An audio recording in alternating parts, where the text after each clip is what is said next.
আন্তর্জাতিক নারী দিবস 2025-এ ধূমপান ও তামাকজাত দ্রব্য ব্যবহারের ক্ষতি থেকে নারী ও শিশুদের সুরক্ষা নিশ্চিত করতে তামাক নিয়ন্ত্রণ আইন শক্তিশালী করার দাবিতে মানববন্ধন করছেন নারী মন্ত্রী।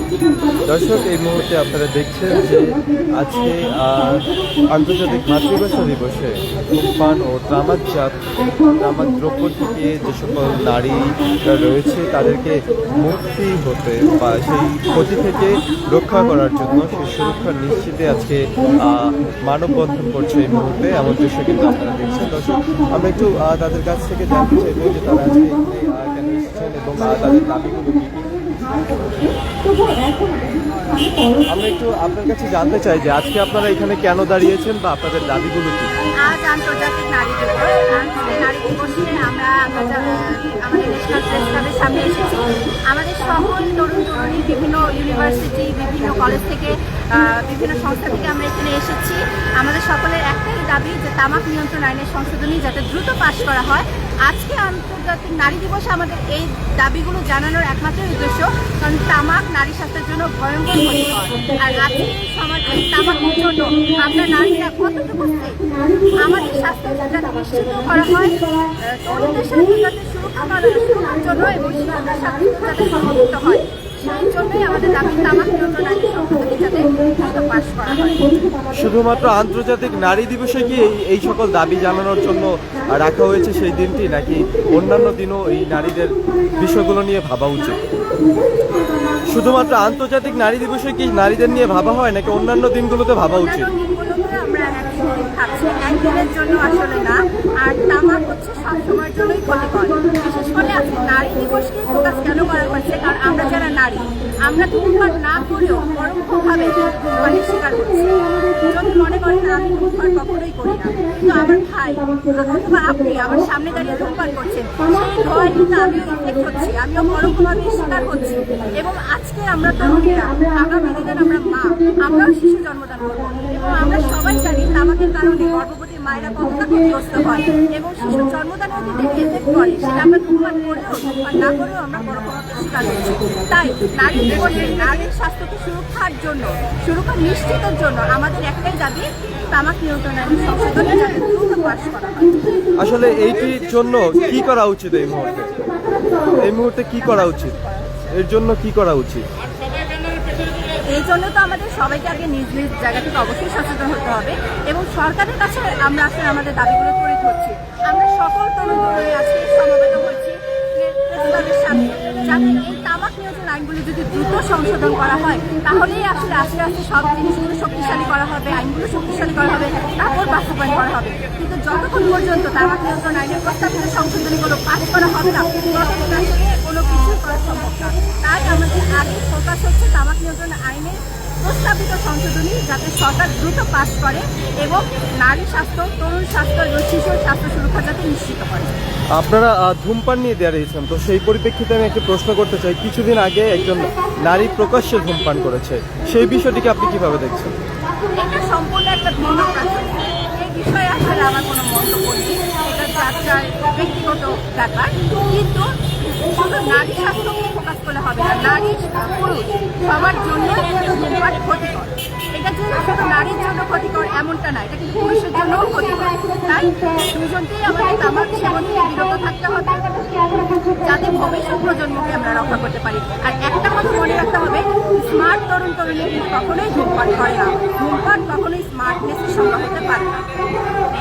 দর্শক, যেমনটি জানাচ্ছিলেন যে আজকে তারা আজকে দাঁড়িয়েছেন যে সকল নারী এবং শিশুরা রয়েছে যারা আশেপাশে ধূমপান করছে, সেই ধূমপানের কারণে যেই ধোঁয়াগুলো আসছে সেগুলো কিন্তু নারীদের নাকে গিয়ে লাগছে এবং সেগুলো কিন্তু প্রবেশ করছে তাদের দেহে এবং সে থেকে যে ক্ষতি হচ্ছে এবং পরবর্তীতে এই যারা নারীরা রয়েছেন তারা এক সময় গর্ভধারিণী হবেন এবং সন্তান জন্ম দেবেন, সেই সন্তানও অনেকটাই ক্ষতি হবেন। এমনকি কিন্তু আজকে এই নারী মৈত্রীর যে আয়োজনে আজকে আন্তর্জাতিক নারী দিবসে যে ধূমপান ও তামাকজাত দ্রব্য ব্যবহারের ক্ষতি থেকে নারী ও শিশুদের সুরক্ষা নিশ্চিতকল্পে তামাক নিয়ন্ত্রণ আইন শক্তিশালী করার দাবিতে আজকের এই মানববন্ধন থেকে কিন্তু এমনটি জানাচ্ছেন। দর্শক, যে সরকার।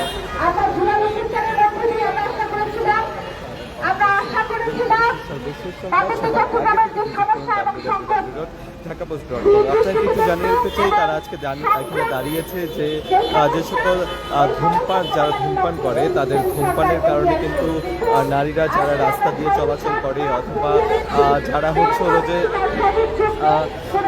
চলাচলরত অবস্থায় যেই ধূমপানের ধোঁয়াগুলো নারীদের নাকে যায় এবং তাদের গৃহে প্রবেশ করে, এক পর্যায়ে কিন্তু সেটি সন্তানের প্রভাব ফেলে, এমনটি কিন্তু তারা জানানোর চেষ্টা করছেন যে এখনকার নারীরাই ভবিষ্যতে গর্ভধারিণী হবে এবং তারাও কিন্তু সন্তান জন্ম দেবে এবং সেখান থেকে কিন্তু এই নারীদেরও সেই সমস্যাটা উঠে আসবে, এমনটি কিন্তু তারা আজকে এখানে জানানোর চেষ্টা করছেন। আমরা একটু একজনের সাথে কথা বলতে চাই, আপনার কাছে একটু জানতে চাই যে আজকে আপনারা এখানে কেন দাঁড়িয়েছেন বা আপনাদের দাবিগুলো কি? আজ হচ্ছে আন্তর্জাতিক নারী দিবস।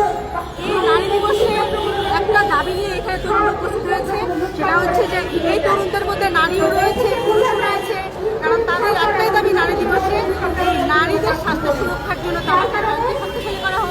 এটা হচ্ছে পরোক্ষ ধূমপানের কবলে পড়ে নারীরা যেভাবে পরোক্ষ ধূমপানের শিকার হচ্ছে। আমরা জানি যে আমাদের দেশে প্রতি বছর 3,83,000 মানুষ পরোক্ষ ধূমপানের শিকার হচ্ছে, তার মধ্যে নারী এবং শিশু সংখ্যা সবচেয়ে বেশি। আমরা যারা ধূমপান করি না তারা কিন্তু এই পরোক্ষ ধূমপানের হাত থেকে রক্ষা পাওয়ার জন্য আমাদের শক্তিশালী করা দাবিতে আজকে আমাদের এই মানববন্ধন, আজকে তরুণরা একসাথে হয়েছে। তাদের হচ্ছে এই নারী দিবসে তাদের একটাই সুযোগ, তারা এই দাবিটা করবে যে নারীদের শিশুদের স্বাস্থ্য সুরক্ষার জন্য আমার কেন্দ্রে শক্তিশালী করা দরকার। ধূমপানের কারণে নারীদের আসলে কেমন ক্ষতি হচ্ছে বলে আমি মনে করি? ধূমপানের কারণে নারীদের বন্ধাত্ম হয়ে যাওয়ার সম্ভাবনা থাকে, গর্ভধারণ ক্ষমতা নষ্ট হয়ে যায়, গর্ভের সন্তান কম ওজনের সন্তান জন্ম নেয় ধূমপানের ফলে। এছাড়াও নারীরা বিভিন্ন রকম জটিলতায় আক্রান্ত হয়। ধূমপানের জন্য আপনি একটা ভালো কথা পাবেন না যেটা আপনি তামাকের পক্ষে বলবেন। এটা নারী পুরুষ উভয়কেই ক্ষতিগ্রস্ত করে। এটা নারীদের স্তন ক্যান্সার, ফুসফুস ক্যান্সার হতে শুরু করে তাদের মারিক হয়, হট ক্যান্সার, সব ধরনের ক্যান্সার এটা দ্বারা হয়। কিন্তু এটা শুধু নারী তা নয়, এটা নারী পুরুষদেরকেও সমানে ক্ষতিগ্রস্ত করে। কিন্তু আমরা কেন নারীর কথা বলছি? নারী হচ্ছে আগামী প্রজন্মের ধারক এবং বাহক। এই জন্য একটা নারীকে সুস্থ রাখা আমাদের নারীর দায়িত্ব। একটা নারীকে যদি আমরা সুস্থ রাখতে পারি তাহলে আমাদের আগামী প্রজন্ম সুস্থ হবে। আমাদের পরোক্ষ ধূমপানের ফলে নারীরা যেভাবে ক্ষতিগ্রস্ত হচ্ছে এর থেকে শুধু আইনের মাধ্যমে সীমাবদ্ধ থাকা উচিত নাকি নিজেদেরও সচেতন হওয়া উচিত? অবশ্যই এটা বাস্তবায়নে অবশ্যই ভূমিকা নিতে হবে, কিন্তু তার আগে শক্ত যদি আইন না থাকে আমরা তাহলে কি নিয়ে কথা বলবো? এখানে দাঁড়িয়ে আপনি স্পোক করবেন, আমরা কিছু বলতে গেলে তখন বলবে আমার আপনার, কারণ এটা প্রকাশ্যে ধূমপান করা তো বাংলাদেশে নিষিদ্ধ। প্রকাশ্যে ধূমপান নিষিদ্ধ না, আমাদের হচ্ছে 4 দেয়ালের ভিতরে ধূমপান করাটা নিষিদ্ধ, জনসংখ্যক স্থানে ধূমপান করা নিষিদ্ধ, কিন্তু প্রকাশ্যে ধূমপান করা এখনো নিষিদ্ধ হয়নি। এটা নিষিদ্ধ হওয়া দরকার। প্রকাশ্যে ধূমপান নিষিদ্ধ না দেখেই আমরা যেখানে সেখানে ধূমপান করতে পারি। উন্মুক্ত স্থানে ধূমপান করা আমাদের দেশে নিষিদ্ধ না। আমাদের দেশে হচ্ছে 4 দেয়ালের মধ্যে আবদ্ধ জায়গায় ধূমপান করা যাবে না, পাবলিক প্লেসে ধূমপান করা যাবে না, কিন্তু এটাও আছে আমাদের আইনে। যদি কর্তৃপক্ষ ইচ্ছা করে তাহলে ধূমপানের জন্য একটা নির্ধারিত স্থান রাখতে পারবে। এই নির্ধারিত স্থান যদি রাখে তাহলে কি পরোক্ষ ধূমপানের হাত থেকে আমরা কেউ রক্ষা পাবো? কেউ রক্ষা নিতে পারছি না। কারণ একটা রুমের মধ্যে যদি আরেকটা ছোট রুম থাকে ওখান থেকে যদি স্মোক করে বের হয় তাহলে ওই রুমে যারা থাকে প্রত্যেকে কিন্তু সেই রুমে তারা আক্রান্ত হচ্ছে। তাহলে কি পরোক্ষ ধূমপানের হাত থেকে তারা রক্ষা পাচ্ছে? এর জন্য আমাদের কি করতে হবে? ডেজিগনেটেড ফেসবুকিং এরিয়াগুলো আছে, এটা প্রথমে বন্ধ করতে হবে আইন করে। আইন করে যদি বন্ধ না করা হয় তাহলে আমরা কিভাবে কথা বলবো? সচেতন, আমি খুব সচেতন, কিন্তু এখানে দেশে আইন আছে এরকম, আমি তো এটা বিপক্ষে কথা বলতে পারবো? কখনই পারবো না। আপা, আপনাকে ছোট্ট একটা প্রশ্ন করতে চাই, আপনারা যখন নারী ও শিশুদের সুরক্ষার জন্য রাস্তায় দাঁড়াচ্ছেন যে ধূমপান তামাকজাতের জন্য, কিন্তু আমরা তখন দেখেছি যে বিভিন্ন জায়গায় নিউজ হচ্ছে যে নারীরাই প্রকাশ্যে ধূমপান করছে এবং এটা নিয়ে অনেক তর্ক বিতর্ক হচ্ছে। এই বিষয়ে কি বলবেন? এই প্রসঙ্গে আমি আসলে কিছু বলতে চাচ্ছি না, এটা একটা বিতর্কিত বিষয়। তারপর আপনি জিজ্ঞেস করছেন, আমি বলতে চাই এখানে হচ্ছে প্রকাশ্যে ধূমপান প্রথমত আমাদের দেশে নিষিদ্ধ না। আমরা শুধুমাত্র নারীরা ধূমপান করে না, এখানে পুরুষরাও করে। এখানে শুধুমাত্র নারী হওয়ার জন্য এই নারীদের পিছনে মানে নারীদেরকে হেনস্থা করা হয়েছে। কিন্তু হ্যাঁ, যদি অন্যায় হয়ে থাকে এটা দায়িত্ব কিন্তু আইনে, কিন্তু আমরা কখনো আইন নিজে থেকে তুলে নিতে পারি না। তাদেরকে হেনস্থা যে করা হয়েছে এটা কিন্তু ধূমপানের যে অপরাধ হয়েছে তার চেয়ে বেশি অপরাধ হয়েছে, কিন্তু তাদেরকে হেনস্থা করি। আমরা প্রথমে ওই বিষয়টা নিয়ে আমাদের কাজ করা উচিত। যদি আমি এইসব কথা বলতে চাই না, আমি চাই না এই কথাটা আপনি প্রচারও করেন, আমি জাস্ট আপনার বিষয়ের জন্য বললাম যে এটা হচ্ছে আমরা ওই বিষয়টা কখনো দেখি না। এখানে যদি ক্ষেত্রে আপনার বক্তব্য কি?